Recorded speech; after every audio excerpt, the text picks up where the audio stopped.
Selamat datang di channel Simar Imam. Sembari mendengarkan tinggalkan like dan komentarnya bosku. Jangan lupa pasang headset kalian. Siapkan kopi dan camilan. Lupakan pahitnya kehidupan. Mari kita dengarkan sambil rebahan. Bab 57, Tamu Tak Diundang. Meninggalkan penginapan, Su Min dan Cao Cao berjalan-jalan di sekitar kota selama beberapa waktu. Keduanya mengamati segala sesuatu di sekitar mereka. Sebagian besar hal yang mereka lihat adalah berbagai jenis toko dan kios. Beberapa toko menjual pil obat sementara yang lain menjual baju besi dan senjata. Kios-kios kecil menjual makanan dan minuman kepada setiap orang yang lewat yang ingin membelinya. Beberapa pedagang keliling, di sisi lain, telah membuat kios kecil di kapal mereka, menyebutkan apa yang mereka jual dan harga mereka yang sangat rendah.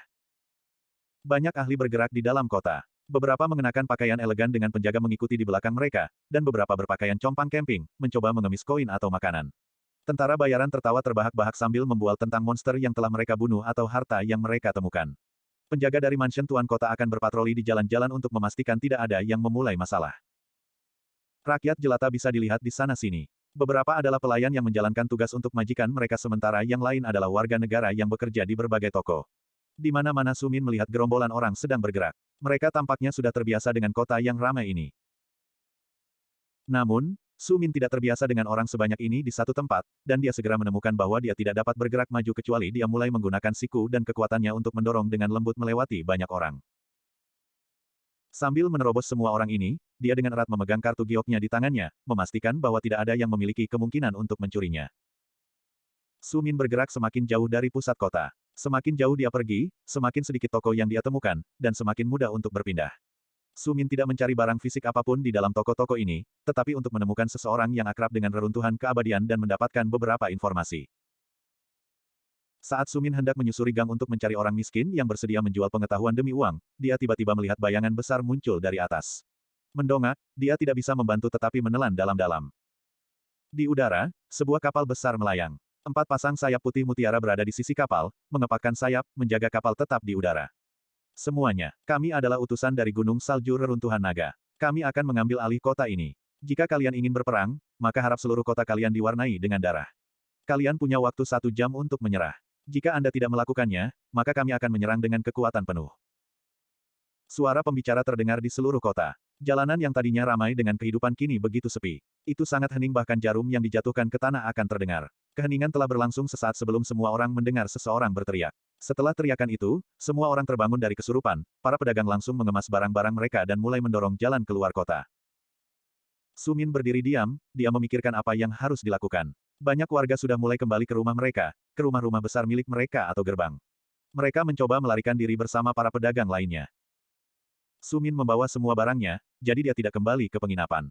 Dia juga tidak bersiap-siap untuk bergerak. Dia tidak tahu apa itu gunung salju, tapi dia tahu apa itu reruntuhan naga.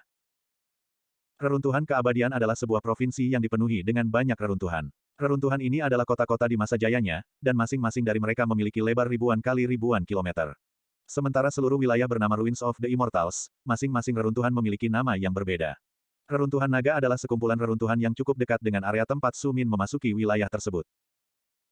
Su Min menduga gunung salju adalah faksi yang berasal dari dalam reruntuhan naga. Meskipun faksi-faksi ini akan berperang, Su Min merasa itu tidak ada hubungannya dengan dia. Dia adalah seorang petualang yang baru saja tiba di kota. Jika ada pertempuran, maka dia akan mencari tempat di luar pertempuran dan hanya mengamati. Tidak masalah baginya siapa yang menang. Memutuskan untuk tidak terlibat dalam pertempuran, Su Min melompat ke atas sebuah gedung. Dia duduk dan menatap kapal di udara. Su Min belum pernah melihat, atau mendengar, tentang sebuah kapal yang mampu terbang di udara dan melihatnya setidaknya memiliki panjang beberapa ratus meter dan lebar 50 hingga 100 meter. Orang bisa mendengar banyak ahli berbaris di atasnya. Sementara 4 pasang sayap mengepak dengan tenang dan terkendali, yang membuat mereka melayang di tengah kota. Jalanan kota telah kosong, bahkan tidak ada satu warga pun yang keluar lagi. Su Min sendirian melihat ke kapal. 1 jam berlalu dengan cepat, tetapi tidak ada tentara yang muncul dari rumah tuan kota juga tidak ada yang mengumumkan menyerah. Melihat reaksi rumah tuan kota, Su Min bingung, tapi dia tidak punya waktu lama untuk bertanya-tanya. Tiba-tiba tali panjang terlempar dari kapal, dan para ahli turun. Beberapa dari mereka melompat langsung ke sisi kapal dan mendarat di tanah, menyebabkan getaran menjalar ke seluruh kota seolah-olah ada barisan gempa bumi. Untuk dapat melompat dari kapal, setidaknya seseorang harus menjadi prajurit bintang 6, dan melihat para prajurit ini, Su Min tercengang. Setidaknya ada 100 ahli dari peringkat ke-6 ke atas sementara yang lebih lemah sedang memanjat tali. Begitu para ahli mendarat di tanah, mereka langsung mulai membantai semua orang di sekitar mereka. Mereka dengan kejam memasuki rumah, penginapan, toko, dan kios. Tidak peduli sama sekali, mereka membunuh semua orang yang mereka temui. Hati Sumin menjadi dingin, menyaksikan pembantaian tanpa ampun ini, dan dia dipenuhi amarah saat melihat bagaimana anak-anak dan wanita dibunuh tepat di depannya. Matanya meledak karena marah. Dia tidak menyangka para ahli ini akan membunuh warga yang tidak berdaya dan lemah yang tidak mampu melindungi diri mereka sendiri. Membunuh warga sudah cukup untuk membuat marah Sumin, dia kemudian melompat dari gedung tinggi tempat dia duduk. Dia melihat banyak ahli yang mengalir ke jalan. Bunuh mereka semua, biarkan darah mengalir di kota ini. Beritahu Tuan Kota bahwa kita tidak berniat mundur. Mereka dapat bersembunyi dan membarikade diri mereka sendiri di dalam mansion, tetapi cepat atau lambat mereka akan dipaksa bergabung dalam pertempuran. Teriakan terdengar di seluruh kota. Api kebencian yang selalu membara di dalam dadanya tiba-tiba meledak, dan Su Min melihat ke jalan di belakangnya. Itu adalah gang kecil, tapi banyak wanita dan anak-anak bersembunyi di dalamnya. Semuanya adalah warga negara. Tak satu pun dari mereka adalah pembudidaya, dan mereka dipenuhi rasa takut.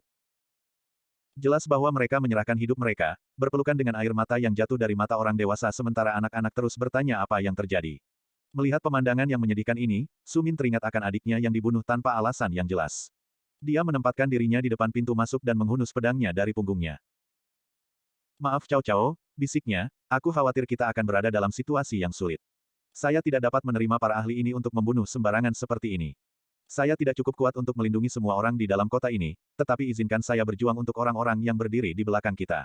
Kamu bisa menjadi gila dan membunuh sebanyak yang kamu mau, tapi selama mereka adalah prajurit dari Gunung Salju.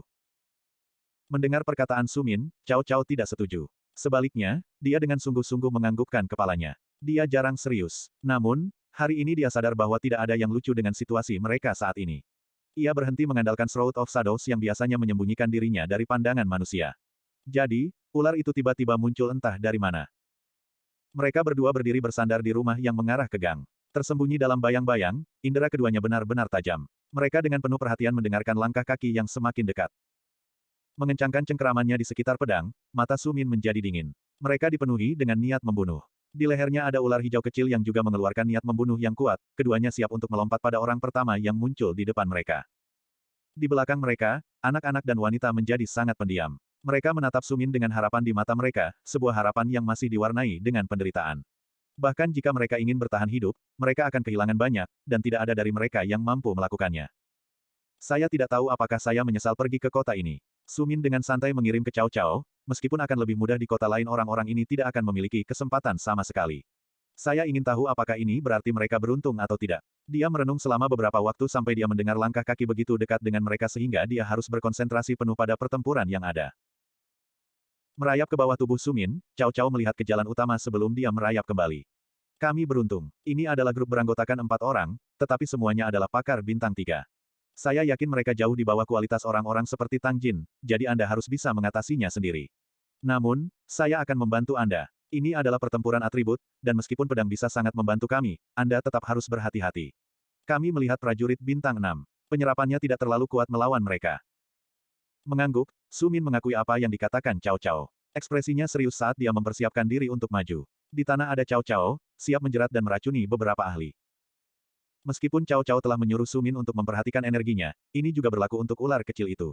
Dia memiliki banyak racun di kelenjarnya, tetapi dia juga memiliki batas berapa banyak racun yang bisa dia gunakan. Tanpa racun, meski dia bisa mencekik lawan, itu jauh dari seefisien racun. Manusia dan binatang berdiri diam. Mereka menunggu langkah kaki tepat di depan mereka. Begitu langkah kaki berdiri tepat di depan mereka, pedang Su Min melesat menebas musuh. Hanya bayangan pedang yang bisa dilihat, namun pada saat yang tepat darah menyembur dari dada seorang ahli, ahli lain yang berdiri di sampingnya juga menerima bagian dari serangan pedang. Meskipun ahli pertama dipotong dari atas ke bawah tubuhnya, ahli kedua hanya memiliki luka yang dangkal. Melihat keterkejutan para prajurit Gunung Salju, Su Min tidak menunggu lagi. Dengan jentikan tangannya lagi, pedang itu menari-nari, memotong dan mengiris, memotong dan menusuk, langsung menyingkirkan keempat ahli itu. Sambil menghela nafas dalam-dalam, Su Min segera menyeret mayat-mayat itu ke gang. Ada banyak darah di tanah, tetapi tidak banyak prajurit yang mengkhawatirkan hal ini. Namun, melihat tubuh tak bernyawa rekan mereka adalah cerita yang berbeda. Mereka akan langsung menjadi khawatir. Menyingkirkan mayat memungkinkan Su Min menggunakan elemen kejutan sekali lagi. Semakin dia bisa mengejutkan, semakin sedikit energi yang dia butuhkan untuk digunakan, dan semakin dia bisa membunuh sambil menjaga keamanan anak-anak dan wanita di belakangnya. Bersambung. Nantikan bab selanjutnya bosku.